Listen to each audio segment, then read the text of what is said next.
네, 요즘 가장 분주한 정부 부처죠. 코로나19 백신 전 국민 접종의 주무 부처이면서 검경 수사권 조정에 따라서 출범한 국가수사본부를 당장 안착시켜야 하는 임무도 맡고 있습니다. 행정안전부 전해철 장관 모시고 주요 현안 이야기 나눠보겠습니다. 장관님, 안녕하십니까? 반갑습니다. 네, 주말인데도 이렇게 쉬지도 못하시고 나오셔서 감사합니다. 네, 괜찮습니다.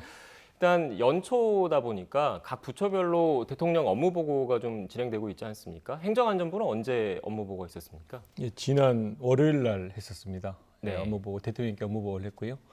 주된 업무 보고 내용은 방금 말씀하셨듯이 경찰 개혁을 완수해야 된다 이런 말씀드렸고 또 코로나19를 조기 극복하고 재난 관리 체계를 좀 더 안정화해야 된다라는 보고와 자치분권 2.0 추진 그리고 지역균형 뉴딜 등 지역이 좀 더 활력 있는 그런 지역 경제가 살 수 있는 방안 그리고 디지털 전환을 선도하는 정부 혁신을 저희들이 추진하겠다라고 이제 보고 말씀드렸습니다. 네, 일단 주요 행정안전부의 업무 보고 내용을 설명해 주셨는데 하나하나씩 좀 짚어보겠습니다. 먼저 올해 1월부터 검찰청법이랑 형사소송법이 개정이 되면서 이른바 검경수사권이 적용이 되지 않습니까? 그러면서 자연스럽게 경찰의 권한도 커졌고 이로써 출범한 게 국가수사본부인데 당장 이 국가수사본부를 안착시키는 게 중요하지 않습니까? 그렇습니다. 올해 2월 달에 국가수사본부가 이제 출범을 했습니다. 그래 무엇보다도 이 국가수사본부가 출범해서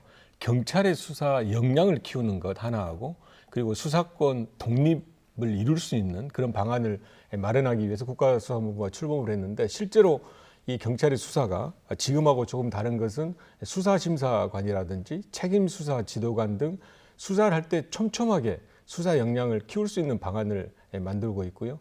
좀 더 나아가서 이제 국가수사본부의 독립성을 위해서 경찰청장이라 하더라도 국가수사본부의 수사에 관여할 수 없게 하는 것 이런 부분이 이제 앞으로 중립적 수사 그리고 좀 더 역량 있는 경찰 수사를 저희들이 기대하게 만드는 요소입니다. 네, 장관님 저도 장관님 말씀하시는 도중에 나가는 화면을 보고 있는데 자연스럽게 저를 보고 말씀해 주시면 예, 더 자연스럽게 시청자 여러분께 나갈 수 있지 않을까 싶습니다. 네, 지금 국가수사본부 말씀하셨는데 이 경찰 개혁안 이 내용을 보면 결국 국가수사본부 그러니까 수사를 통할하는 별도의 조직이 생기는 거고 교통과 안전, 뭐 민생 이런 거는 또 지역의 자치경찰이 생기는 거지 않습니까? 업무가 어떻게 좀 나뉘는 겁니까? 일단 세 가지 축으로 나뉘게 됩니다. 하나는 국가 경찰, 그러니까 경비도 있고 수사 위에 또 경찰의 역할이 있지 않습니까? 그런 국가 경찰이 하나 있고 지금 말씀드렸던 국가수사본부가 하는 수사 경찰이 있고요. 그리고 지역에서는 자치경찰이라고 해서 자치사무를 담당하는 이와 같이 경찰의 역할을 세 가지로 나눠서 하게 되는데 주된 수사의 역할에 대해서는 국가수사본부가 총괄하는 그런 수사를 하게 됩니다. 네, 지금 국가수사본부가 어떻게 보면 결국 핵심적인 역할을 맡게 되는 건데 출범한 지 얼마 되지도 않아서 지금 중요한 사건을 또 맡게 됐습니다. LH 직원 등을 비롯한 공직자 땅 투기 의혹인데 일각에서는 이렇게 국가수사본부가 제대로 처리할 수 있겠느냐라는 의구심도 있는 게 사실이거든요. 어떻게 보십니까? 일단은 저희들은 잘할 수 있다라고 기대하고요. 또 그런 국민적인 여번 때문에 그냥 경찰만을 맡기는 게 아니고 국가합동특별수사본부를 만들었습니다. 거기에는 국세청이라든지 또 금융이라든지 또 부동산만을 전문으로 하는 부동산원이라든지 좀 더 특징이 있는 그리고 수사의 전문성을 보탤 수 있는 그런 국가기관이 할 수 있고요.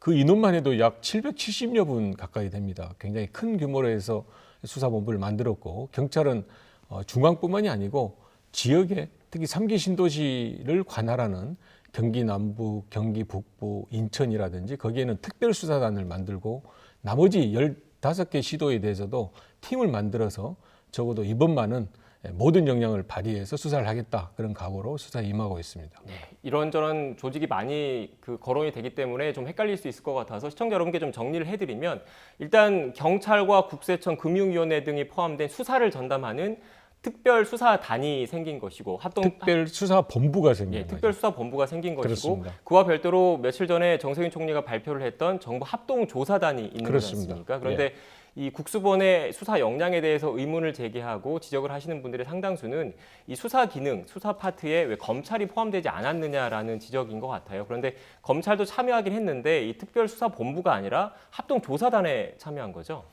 그렇습니다. 먼저 말씀드리면 올해 1월 1일부터 시행되는 것이 수사권 조정인데요. 그 수사권 조정에 의하면 검찰이 6대 범죄만을 하게 됩니다. 공무원 범죄라든지 부패 범죄라든지 또 주요한 사회적 큰 참사 사건이라든지, 그러니까 왜 그렇게 검찰이 6대 범죄만을 하게 됐냐라는 부분에 대해서는 따로 제가 말씀드리지 않지만, 그동안 과정에서 적어도 검찰이 직접 수사하는 범위를 너무 많이 하는 것은 적절하지 않다라는 이제 국민적인 기대에 의해서 그와 같이 조정이 됐고요. 따라서 이번에도 이 범죄에 대해서 공무원 범죄가 연관돼 있을 때는 당연히 검찰도 함께 되지만, 그렇지 않고 이 부동산 관련 범죄에 국한되어 있는, 현재 수사 의뢰되어 있거나 인지되어 있는 사건의 경우에는 경찰이 담당하게 됩니다. 그럼에도 그 검찰이 함께 할 수 있는 방법이 굉장히 많은데, 예를 들어 강제 수사를 할 때 압수수색이라든지 또 인신 구속 영장을 청구할 때는 당연히 검찰하고 협력 관계를 해야 되고, 그거 외에도 법리를 검토한다든지 또 수사에 대한 여러 가지 노하우라든지 정보를 공유할 때는 검찰과 함께 협력 관계를 하도록 되어 있어서, 실제로 대검하고 이 국가수사본부하고 협력체를 만들었습니다. 이미 실무적인 협의체 회의를 했고요. 그런 면에서 검찰이 직접 수사를 하지 않는다 해서 이 수사의 기능이나 역량이 떨어질 거라고 저희들은 생각을 하지 않고, 다만 이제 이 조사단에는 검사가 당연히 와서 필요한 법리라든지 또 이전에 2기 신도시 때 이런 수사를 한 적도 있었거든요. 그 수사 과정에 여러 가지 가지고 있던 노하우나 정보 등을 공유하면서 충실하게 조사단 활동을 이렇게 보충하고 있습니다. 네, 장관님 6대 범죄 말씀을 하셨는데, 검찰이 직접 수사할 수 있는 6대 범죄 말씀하셨는데, 일단은 현재 불거진 의혹만으로는 검찰이 수사할 부분은 아닌 것 같다는 판단에 따라서 경찰 국수본이 담당을 하는 건데, 만약에 수사 과정에서 이른바 뭐 4급 이상의 고위 공직자라든지 뇌물과 관련된 경제범죄라든지 이런 게 좀 드러나면 검찰도 직접 수사에 가담할 수 있다, 이런 여진이 있는 겁니까? 당연히 그렇습니다. 그러니까 공무원 범죄라 하면 직무유기라든지 직권남용, 또 앞에 말씀드린 대로 부패 범죄라 그러면 뇌물 등의 사건이 있을 경우에는 당연히 이제 검찰이 직접 하고요. 현재 안산지청 같은 경우에는 이 부동산 투기와 관련된 이미 수사팀을 구성해서 법리 검토라든지 제가 말씀드린 강제 수사에 대비한 여러 가지 준비를 하고 있습니다. 그래서 그런 의미에서 검찰과 경찰이 어느 때보다도 협력 관계에 기한 실질적 수사 체제를 만들어서 하고 있어서, 저희들은 검찰이 직접 수사하지 않는다 해서 이 수사가 지장받는 거라고는 생각하지 않습니다. 네, 앞서 말씀하신 안산지청 같은 경우에는 그 광명시흥을 관할하는 검찰청 지청인 거죠? 그렇습니다. 네, 지금 이렇게 말씀하신 걸 좀 들어보면 결국 경찰이 수사는 직접적으로 수사는 하지만 헌법상 영장 청구권은 아직 검사가 갖고 있기 때문에 직접 수사를 하고, 경찰은 수사를 하고 검찰은 영장 청구라든지 이런 어떻게 보면 신속한 수사를 도와줄 수 있는 유기적인 협력이 필요하다는 말씀이신 것 같고, 문재인 대통령께서도 그런 부분을 강조한 거라고 보면 되겠습니까? 그렇습니다. 현재 수사권 조정으로 권한이 나눠져 있는, 그럼에도 이 권한에 서로 역할을 잘하면 수사에 지장이 없기 때문에 그런 부분을 강조해서 말씀을 하셨고, 그 말씀에 기해서 그런 협력 체제를 실제로 구축해 놓고 그걸 현재 실행 중에 있습니다. 네, 행정안전부 장관이시기 때문에 LH를 관할하는 국토부 장관이 아니셔서 뭐 직접적인 연관을 거론하기 좀 뭐하지만, 어떻게 보면 정부의 큰 틀 안에서 국무위원이시니까 이런 땅 투기 의혹과 관련해서 어떻게 생각하시는지, 그리고 행안부 차원에서 어떤 재발 방지책이 있겠습니까? 국민적 공분을 일으킬 만한, 정말로 있어서는 안 되는 일이고요. 부동산 문제, 저희 많은 국민들이 걱정도 하고 실제로 그로 인해서 어려움도 겪고 있는데, 그 부동산 문제를 해결하기 위한 공급을 담당하는 LH나 또 앞으로 밝혀져야 되겠습니다만은, 그런 관여되는 분들이 이를 기하로 해서 어떤 투기를 해서 재산 증식을 하려고 했다는 것은 저는 어떤 의미에서도 용납돼서는 안 된다고 생각하고요. 그런 의미에서 철저한 수사가 전제가 돼야 됩니다. 앞으로 특별수사본부가 해서 이미 한 100여 명 이상이 이미 입건도 되어 있고 수사 대상이 되어 있는 걸로 알고 있고, 또 추가로 지금 인지하거나 또 추가로 수사 의뢰하는 건도 상당히 많이 있는 걸로 알고 있습니다. 엄정한 수사를 해야 되고요. 관련해서 조사단이 만들어져 있는데, 그 조사단에는 행정안전부, 감사관도 함께 하고 있습니다. 저희들도 지방자치단체와 함께 협력관계를 구축하고 있어서 그 지방의 도시공사들이 여러 가지 또 토지 관련 업무를 하고 있어서 그 도시공사들을 지방자치단체에서 조사나 또는 여러 가지 확인을 하든지, 아니면 도시공사가 자체적으로 하든지, 그리고 그와 별개로 자치단체 내에서 조사를 지금 하고 있거든요. 그런 일들에 대해서 철저하게 구현될 수 있도록 행정안전부도 열심히 노력하고 있습니다. 네, 그 연장선상에서 좀 질문을 드리면 행정안전부는 결국 지방자치단체 그리고 지방공격과 관련된 사무를 좀 보시는 부처이지 않습니까? 그런데 이 신도시 지정 과정을 좀 살펴보니까 LH와 국토부뿐만 아니라 신도시 지정 전에, 그러니까 주민공람 전에 일선 관계부처, 특히 관계 지자체와의 협의 과정이, 사전 협의 과정이 있더라고요. 이 과정에서 내부 정보를 알 수밖에 없는 상황인데, 이 내부 정보를 접할 수밖에 없는 구조에서 이분들이 그 비밀 엄수랄까요? 이런 보안 관리 지침이 좀 강화될 필요는 없겠습니까? 그런 부분이 앞으로 제도적 개선이 필요한 부분이라고 생각을 합니다. 사실 이제 이 엄중한 범죄에 비하면 현재 처벌되고 있는 그 구성 요건 자체, 또 거기 해당되는 그 규정 자체도 약간은 모호한 부분이 있어서 그런 부분에 대해서 좀 더 예를 들어 보충을 하고 보완을 해야 되고요. 좀 더 나아가면 사전에 그런 부분을 강조하고 예방할 수 있는 규정이나 또 관련 법규 역시 저는 좀 제도적 개선책이 마련돼야 된다라고 생각합니다. 네, 알겠습니다. 또 이렇게 또 그 다른 주제를 좀 이야기를 해봐야 될 것 같은데, 이 코로나19 관련된 이야기를 좀 해보겠습니다. 이 백신 접종이 시작이 됐는데, 물론 아직까지 백신 접종과 다른 이상 반응과의 인과관계는 확인되지 않았습니다. 그래서 안심하고 백신을 접종하시라는 게 전문가분들의 의견이라는 점을 먼저 말씀을 드립니다. 하지만 그 경증이긴 하지만 일부 또 이상 반응이 나오고 있기 때문에 국민적인 불안감, 이런 우려가 또 완전히 가시진 않고 있거든요. 주무부처 장관님으로서 이런 불안감, 불신을 어떻게 해소해야 되겠습니까? 일단 지금 접종 오늘 현재까지 접종 상황을 보면 대상자를 저희들이 계획한 게 79만 분 정도 했습니다. 그런데 한 58만 분 정도가 접종을 마쳤기 때문에 약 74% 정도 계획대로 저희들이 이제 하고 있는데 8천여 건의 이상 반응을 신고하고 말씀을 하셨지만 다행스러운 것은 그게 다 경미했습니다. 두통이라든지 약간의 근육통 등을 이야기했는데 심각한 정도는 아니었고, 또 얼마 전에 사망 사고가 있었던 부분에 대해서도 현재까지 잠정적이지만 이 백신 접종과 인과관계는 있지 않다라고 이제 이야기를 하고 있어서 저희들로서는 현재 이 접종하고 있는 백신이 그렇게 위험한 것은 아니고 또 해외에서도 확인된 바와 같이 안정성이 보장되어 있다라는 측면에서 이제 국민 여러분께 백신 접종을 적극 권유를 하고 있습니다. 또 이렇게 이상 반응이나 또는 인과관계 없다 하더라도 실제로 현장에서는 저희들이 여러 가지 중첩적으로 이상 반응에 의해서 혹시라도 백신을 접종하는 분들에게 나타날 수 있는 부작용을 방지를 하고 있는데요. 예를 들면 접종하기 전에 사전 문진을 굉장히 엄격하게 합니다.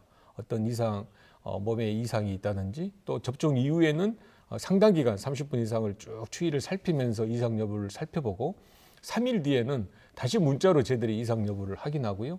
만약에 어떤 이상이 있을 때는 각 시도에 이상 대응 반이 이렇게 설치가 되어 있습니다. 즉시 그 환자나 확진자분의 그런 신고에 대해서 1차적인 점검을 하고 이후에 이제 질병청에서 이걸 다 모아가지고 이상 반응 여부를 확인하고 그런 조치를 취하고 있어서 저희들로서는 현재까지는 임상적으로도 그 백신이 안전하다라는 거고, 또 저희들이 실제로 접종 현장에서는 백신을 안전하게 접종하고 이후에 또 건강하게 계실 수 있도록 여러 가지 조치를 하고 있습니다라고 말씀드리겠습니다. 네, 이렇게 여러 가지 조치, 준비하고 계신 조치들을 쭉 설명을 해주셨는데, 그래도 가장 중요한 거는 이렇게 정부가 열심히 하고 있다, 안심하고 맞아라라는 사실을 일반 국민들이 알아야 되지 않습니까? 투명하게 정보가 공개되고 많은 국민들이 그 정보를 통해서 안심할 수 있어야 되는 것 같은데, 그래서 행안부에서 준비한 그 서비스가 좀 있는 것 같더라고요. 국민비서 서비스라고 하던데 이게 어떤 내용입니까? 예, 말씀드린 바와 같이 백신 접종에 대해서는 저희들은 가장 중요한 게 투명하게 저희들이 하고 있는 백신의, 그러니까 접종의 예를 들어 접종률이라든지 또 백신의 이상 반응, 또 백신 향후의 조치, 또 백신을 국민분들께 굉장히 궁금해하는 게 내가 언제 맞을까라는 부분에 대한 것 포함해서 백신에 대한 모든 정보를 국민분들께 아주 충실하게 그리고 전체를 말씀드린다는 것을 먼저 전제로 하고요. 국민비서는 이런 겁니다. 지금까지 예를 들어 제가 어떤 교통 범칙금을 내야 된다든지 또 건강검진을 해야 되는 등의 사유가 생기면 보통의 경우에는 우편으로 이렇게 오거나 아니면 아주 예외적으로 문자로 오게 되는데, 앞으로 이와 같은 공공 서비스를 그런 형식으로 하는 것이 아니고 늘 국민이 사용하는 카카오라든지 네이버 앱이라든지 토스라든지 등을 활용하면 바로 국민분들에게 나에게 어떤 정보가 있다, 어떤 공공 서비스를 제공한다라는 것을 알 수 있게 된다는 겁니다. 그러니까 앞으로는 우편으로 받는 것이 아니라 교통범칙금이나 또는 건강검진일 같은 경우에도 이와 같은 국민비서 서비스를 이용해서 정보를 받을 수 있다 말씀을 드리고요. 백신과 관련해서는 앞으로 이제 지금까지는 요양원이나 요양시설 일부 특정된 지역이나 의료진 등에 했지만 전 국민에게 백신을 접종하게 됩니다. 그러면 국민분들이 신청을 하게 되면 그 국민분에게 언제 맞을 수 있다, 맞는 장소는 어디다, 1차 접종일은 언제고 앞으로 2차 접종일과 장소는 어디다 등에 걸친 9번에 걸친 이런 여러 가지 이 서비스 내용을 백신 접종의 일정을 알려주게 됩니다. 그 알려주는 것을 말씀드린 대로 국민비서라는 서비스를 통해서 카카오, 네이버, 토스 등을 활용해서 알려드리기 때문에 아마 국민 여러분께서 훨씬 더 편리하고 또 필요한 정보를 얻을 수 있다고 생각합니다. 네, 훨씬 더 편리하고 필요한 공공정보를 얻을 수 있다 이 말씀을 하셔서 좀 추가로 좀 질문 좀 드릴게요. 제가 인상 깊게 그 기억에 남는 장관님 사진이 한 장 있는데 핸드폰에 신분증 같은 거를 그 청사 들어가실 때 찍고 들어가시더라고요. 그게 신분증이 핸드폰에 담아지는 겁니까? 그렇습니다. 지금도 제 핸드폰에 있는데요. 모바일 공무원증을 올 1월 달부터 시행을 했습니다. 그러면 이 공무원증을 가지고 청사를 출입할 때 이전에 같으면 신분증을 낸다든지 뭐 이렇게 되는데 모바일 공무원증 핸드폰을 대면 할 수 있고 또 하나는 제가 이제 컴퓨터를 접속하거나 하면 로그인을 해야 되지 않습니까? 어떤 업무 처리를 하기 위해서 그때도 이 핸드폰을 가지고 업무 처리에 이렇게 접속을 할 수 있는데 이것이 이제 제가 말씀드린 대로 모바일 공무원증을 올 1월부터 저희들이 이제 이미 시행을 하고 있고요. 올 연말까지는 모바일 그 도로 운전 면허증을 할 생각입니다. 이거 역시도 단순하게 핸드폰에 들어와 있는 운전면허증의 기능뿐만이 아니고 운전면허증을 예를 들어서 다른 우리가 팩스를 보낸다든지 또는 운전면허증을 신분 확인을 위해서 활용해야 될 때가 있지 않습니까? 그럴 때 이 모바일 운전면허증을 활용해서 여러 가지 기능과 역할을 하는 등의 서비스를 저희들이 할 것으로 지금 예정되고 계획을 하고 있습니다. 네, 지금 주민등록 등본이나 이런 상당수 서비스는 정부24 같은 홈페이지를 통해서 받을 수 있는데 그런 공공 서비스를 모바일로 좀 더 확장시키겠다 이런 말씀으로 읽힙니다. 그렇습니다. 지금 말씀드린 거는 이제 모바일 공무원증이나 모바일 운전면허증은 모바일 신분증이고요. 또 말씀하신 것은 모바일로 해서 공공 서비스를 제공하는 건 역시 저희들이 계획하고 있습니다. 실제로 PC에서는 많이 하고 있고 그 수백 종에 하고 있지만 이 핸드폰으로 모바일로 해가지고 그 공공 서비스를 바로 받거나 또는 이 마이데이터 서비스라 해가지고요. 이제 내가 받아가지고 주는 것이 아니고 직접 주는 거. 그런데 제가 은행에 가서 신용대출을 받아야 할 때 여러 가지 서류가 필요하지 않겠습니까? 예를 들어서 내 소득증명원이라든지 또는 주민등록등초본이 있는데 그런 서류를 내가 떼서 갖다 주는 게 아니고 바로 그 은행에 보낼 수 있게 하는 거. 그게 이제 마이데이터 서비스인데 그런 기능까지 같이 간다면 모바일 증명서 또 모바일 신분증, 마이데이터 서비스 등의 획기적인 좀 국민 여러분의 편리한 서비스를 제공하게 될 거다라고 생각하고 있습니다. 네. 장관님 그리고 마지막으로 또 행안부에서 중점적으로 하는 게 지방자치 그리고 지방의 경쟁력 강화 방안이지 않습니까? 장관님께서 앞으로 역점을 두고 추진할 사업 그리고 방침은 어떤 게 있을까요? 예, 이번 지방자치 관련해서는 굉장히 의미 있는 일이 작년에 있었습니다. 32년 만에 지방자치법이 개정이 됐거든요. 그 지방자치법은 지금까지는 기관 중심으로 그러니까 자치단체 장이라든지 의회 중심이었다면 이제는 주민들이 시민들이 실제로 주체가 돼서 할 수 있는 일들이 많이 이번 지방자치법에 담겨 있습니다. 주민이 직접 조례를 발안해서 그 조례가 실질적인 효력을 있게 한다든지 또 주민분들의 여러 가지 모임이나 이런 근거 있는 활동을 할 수 있는 것을 만들게 되어 있고 지방의회 역시도 상당 부분 좀 기능이 강화되어 있고 무엇보다도 지방자치 장의 경우에 그걸 주민들이 그 모습을 형태를 결정하게 되어 있습니다. 지금은 그냥 지방자치단체장을 투표를 해서 뽑지 않습니까? 그런데 만약에 그것이 적절하지 않다면 지방의회에서 그걸 하게 한다든지 또 지방의회 의장을 그런 역할을 하게 한다든지 그것도 아니면 어느 지방자치단체는 재무와 재정을 담당하는 CFO를 예를 들어서 고용하게 한다든지 지방자치단체장의 구성을 다양화하는 등 제가 아까 예를 들었던 바와 같이 그동안은 조금은 이 지방자치가 중앙 정부에 의해서 형식적으로 구율됐다면 이제는 명실상부한 역할을 할 수 있는 그런 지방자치법이 개정이 되어 있기 때문에